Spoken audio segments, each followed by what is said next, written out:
Hi, welcome to our do you know series. इस series में हम ज़ोहो डेस्क के नेस्टेड पिक लिस्ट फीचर के बारे में जानेंगे। हम नेस्टेड पिक लिस्ट का यूज़ कैसे करते हैं, चलिए हम देखते हैं। अगर तीन पिक लिस्ट फील्ड के आपस में डिपेंडेंसी होती है तो हम इसे कैसे मैनेज करते हैं। उदाहरण के लिए हमने यहाँ फील्ड डिपेंडेंसी का इस्तेमाल किया है कि स्टेट कंट्री पर डिपेंड करता है और डिस्ट्रिक्ट स्टेट पर डिपेंड करता है। यहाँ इस डिपेंडेंसी को हम तीन अलग पिक लिस्ट की जगह एक ही नेस्टेड पिक लिस्ट का इस्तेमाल करके मैनेज कर सकते हैं। मैं आपको दिखाती हूँ इसे कैसे करते हैं। मेरे पास एक पिक लिस्ट फील्ड है जिसका नाम टिकट लोकेशन है। हम पिक लिस्ट फील्ड में अपने वैल्यू को तीन तरीक़ों से ऐड कर सकते हैं: pre defined choice, manual entry या इंपोर्ट फ्रॉम CSV। मैं मैनुअल एंट्री के थ्रू वैल्यू ऐड कर रही हूँ। मैंने वैल्यू ऐड कर दिया है। वैल्यू को ऐड करने के बाद नेस्टेड पिक लिस्ट में हमें कैटेगरी लेवल को डबल कॉलन के साथ अलग करना होगा। जैसे अगर इंडिया एक कैटेगरी है तो तमिलनाडु एक सब कैटेगरी है और तंजावुर नेक्स्ट लेवल कैटेगरी है।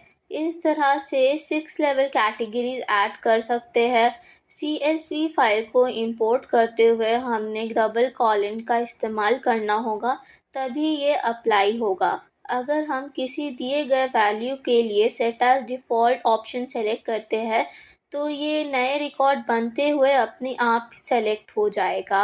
हम इसे 500 चॉइस तक ऐड कर सकते हैं।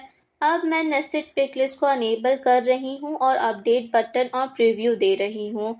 अभी देखिए, नेस्टेड पिक लिस्ट में कैटेगरी इंडिया, स्टेट तमिलनाडु और डिस्ट्रिक्ट तंजावुर के बेस पर दिखाया जाएगा।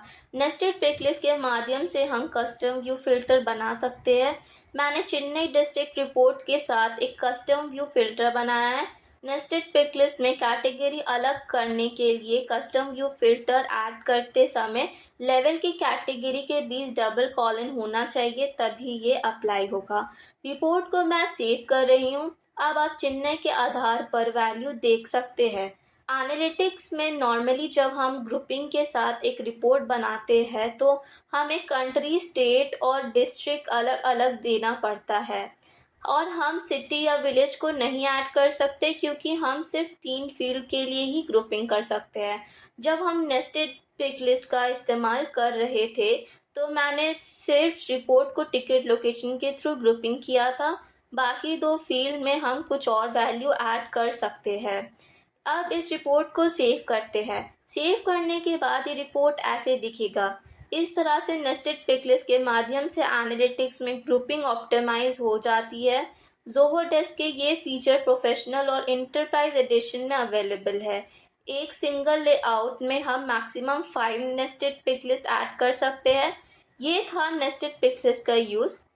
हमारे चैनल को सब्सक्राइब करें और नए अपडेट के लिए बेल आइकन को प्रेस करना ना भूलें। Thank you.